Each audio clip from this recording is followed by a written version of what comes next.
این هفته خبر تو خبر داره براتون از عظمایی که توی بنبست گیر کرده و از برنامه ریزی های دشمنم حسابی درب و داغونه. چه کار کنن که مردم عقیدشون این بشه که آینده ای ندارن، آینده بنبست، تو کوچه بنبست قرار داره. روی این برنامه ریزی میکنن، برنامه سازی میکنن. باقی آخوندا هم دنبال حرفای عظما رو گرفتن و درباره تهدیداتی که نظام رو محاصره کرده اینطوری گفتن: امروز ما با تهدیدات نوظهور روبرو هستیم، تهدیدات سایبری و الکترونیکی، تهدیدات زیستی و بیولوژیکی، تهدیدات هسته‌ای، رادیواکتیوی و میکروبی. ما انواع تهدیدات رو داریم. حالا راستی آخوند رئیسی برای خلاصی از این بنبست و این تهدیدات چی کار میکنه؟ هیچی، دورگردی میکنه و حرفای بی سر و ته میزنه. یه کار جهشی میخواد اینجا. اصلا با راه رفتن من آمدم اینجا برای نیومدم به شما بگم خسته نباشید، فقط هم آمدم بگم خسته نباشید، هم گفتم که با یه حرکت جهشی بکنید. یا خاصی که خداوند متعال به این شهر و به این منطقه و به این مجموعه پتروشیمی امکانی نداده. آب نیست، خب اگه نیست خب چی باید تحمل کرد؟ گاز نیست، خب وقتی هست فقط باید مدیریت کرد. یعنی اونی که الان اتفاق بیفته مدیریت دیگه، ولی گازش که هست، آبم که ما پساب داریم که فقط باید انتقالش بشه. این یک کار حالا انجام میشه دیگه. اینو شما یک کار در واقع انقلابی بکنید که در خور باشه انشالله. ما به شما اصلا معلوم نشد چی گفت. حرف این آقا در مقایسه با حرفای آخوند رئیسی خیلی قابل فهم تره. وقت تونستی با مشکلات دست و نرمه پنج کنی، اون موقع است که از خوشحالی در گنج خودت نمیپوستی. نه قطش. آخوند رئیسی در یک سالگی دولت بیخاصیتش میخواد ادای موفقیت رو در بیاره، اما چنین بلایی سرش میاد.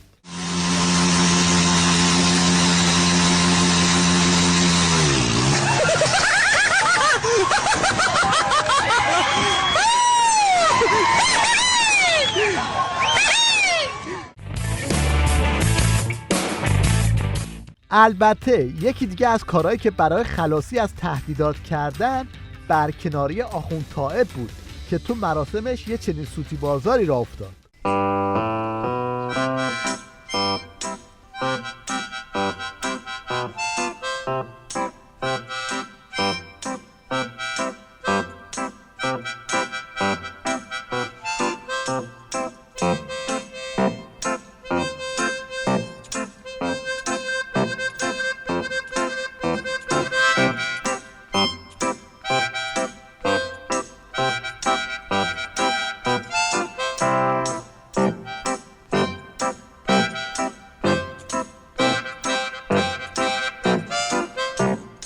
این هم یک اظهار نظر درباره آخوند طائب از کسی که رفیق قدیمیشه. این آقای طائب که شده رئیس سازمان اطلاعات سپاه، من از مخالف بودم با عنوان رئیس جمهور. ایشون تعادل ندارن، همه میدونن، آقای کشور همه میدونن این چه کار کرده. من گفتم ایشون بیاد تمام روابط رو با هم میزنه. مثلا کارش پرونده سازی است. وزارت اطلاعات هم بود انداختنش بیرون برای اینکه دو به هم زنی میکرد. بعد بردن حالا یه جا دیگه بهش اختیارات تام دادن بدون قانون. باید معلوم باشه ایشون با چه مبنایی داره کار میکنه در این کشور. مشنگستان این هفته رو با ناله های این آخوند گریان شروع میکنید که میخواد با این روزه ها طلسم شکسته عظما رو بند بزنه.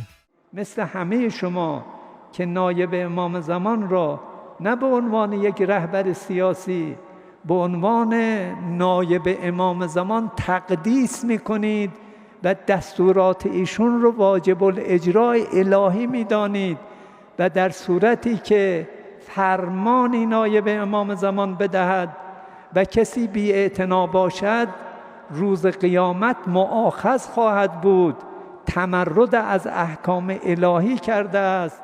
اما وضع عظما به قدری درامه که هنوز حرف این یکی تموم نشده.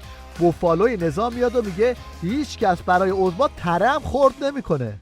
این درست نیست که در روز چهارشنبه مقام معظم رهبری این فرمایشات رو بفرماین، در روز پنجشنبه یه رسانه مطبوعاتی خودی صفحه اول روزنامه رو با یه مصاحبه‌ای پر کند و تیتر کند که این مصاحبه هیچ تناسبی با فرمایشات مقام معظم رهبری در روز چهارشنبه نداشته.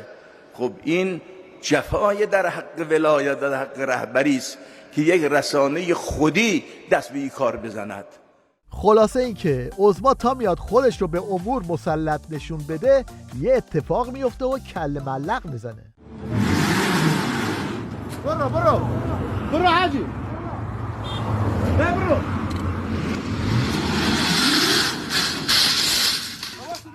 منفوریت عظما و آخوندا به قدری زیاد شده که مجبور شدن براش از این جوکای یخ و بیمزه ببافن.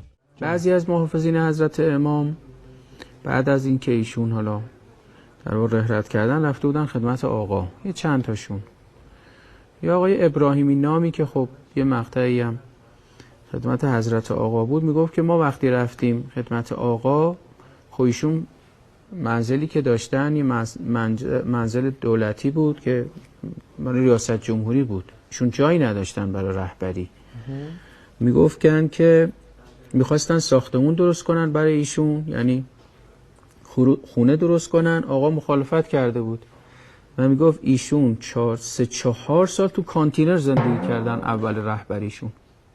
3-4 سال. بله، یعنی این آقای بچه های محافظ میگفتن ما خودمون کتاب ها رو از اون منزلی که ایشون رئیس جمهور بود که دولتی هم بود، مال آقا نبود، دولت بهش داده بود، کتاب ها رو آوردیم تو کانتینر گذاشتیم، حتی موکت کردیم، خود ما این کارا رو انجام دادیم.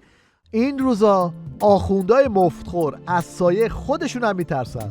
بعد ببینید تیوی ریش برای در بردنشون به چه شوهای مسخره‌ای رو آورده. چقدر درآمد خودتون حقوقتون خدمت هستن رو هم دیگه حساب شکلی 3 تومن میشه. 3 میلیون؟ آره 3 میلیون. خب میدونم با 3 میلیون زندگی. بله. البته طلبه‌ها سخت‌تر از منم زندگی میکنن. بعد اینجا ما رو بردید منزل پدر. چرا منزل خودتون نبردید؟ اونجا خب چطور بگم نبود، مثلا چی نبود؟ مبل ما نبود که بحث ساده تر از اینجا بود. حالا که تا اینجا اومدیم یه سری هم به کیفیت محصولات ایران خودرو بزنیم که کاملا بدون شرحه. یه ماشینیه که جدیداً ساخته شده 1401. این هم سبقش خیلی محکم، ماشین خارجی نخرید، واقعا ماشین خودمون بخرید، خیلی خوبه. ایمنیش کامله. ببین ایمنیش کامله، یعنی با یه تصادف راحت سبق و زندگی همه که از بین میره دیگه، نمیخواد دنبال اسرائیل بگردی. ایران خودرو یکی رو جایزه میده، یکی رو جایزه میده به خاطر بچه‌ای که دنیا میاد، 10 تا رو از بین میبره چون تحویل میگیرن تا به خونه برسن. بفرما اسباب بازی. این حالت قسمت سبقشه، سرشاسیشو بیا نگاه کنید که قدرت ایمنیش خیلی بالا است. این ورق جلوی که شاسی رو نگه میداره، بفرما ببین با دست بالا و پایین میشه، اصلا قدرت تصادفش کاملا بالا است، ایمنیش بالا است. حالا این خودروی 0 کیلومتر رو مقایسه کنید با این شورلت تاهو که میخوان اوراقش کنن اما هر چی میزنن خراب نمیشه.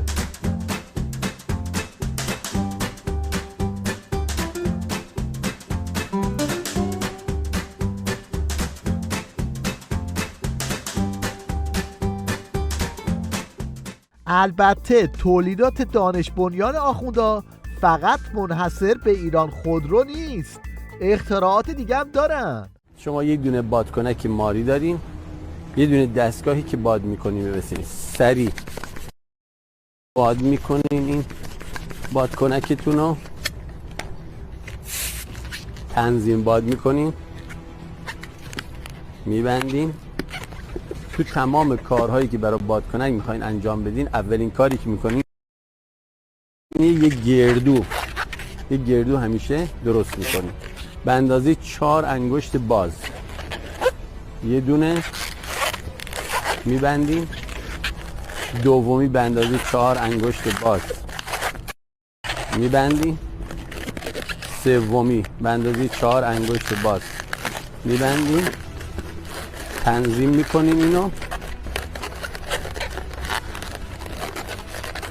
خب گل شما یه دونه برآمدگی داره، قایمش میکنین اینجوری، به این صورت قایمش میکنین. شما الان یه اینجوری گل دارین. حالا میشه معنی این جمله های امام کفن پاره رو بهتر فهمید. ما میخوایم همچی باشد که وقتی توی بانک آمدیم مثل اینکه تو مسجد رفتیم.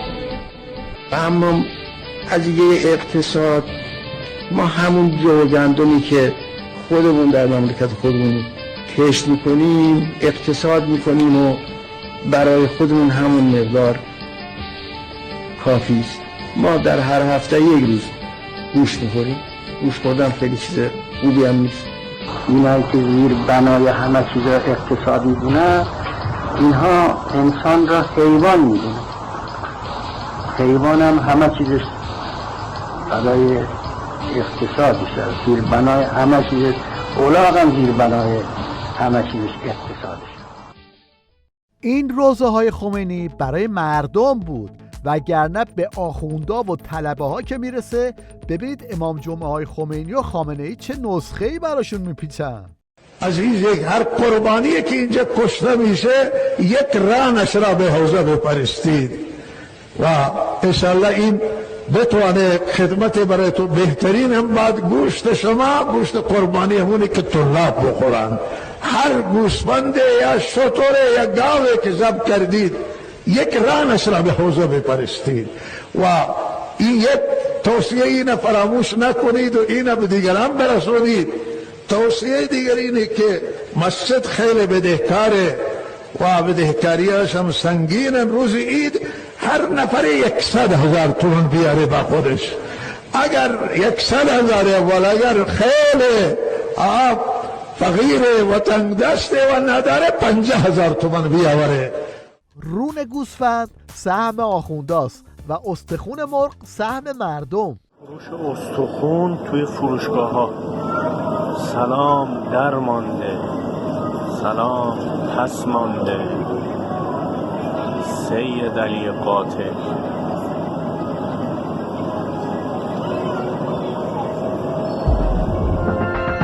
داستان به گوشت و مرغ ختم نمیشه. کار به جایی رسیده که بچه ها مزه میوه ها رو هم از یاد بردن. آفرین. بینی ماله بو کردن.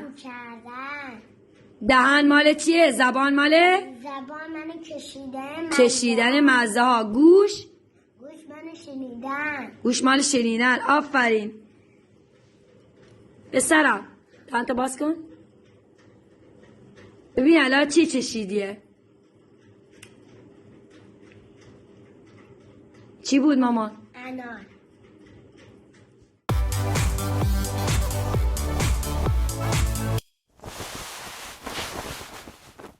سکانس آخر این هفته رو تقدیم میکنیم به بینندگان عزیز و فوتبال دوست و صحنه‌هایی از ضربات پنالتی.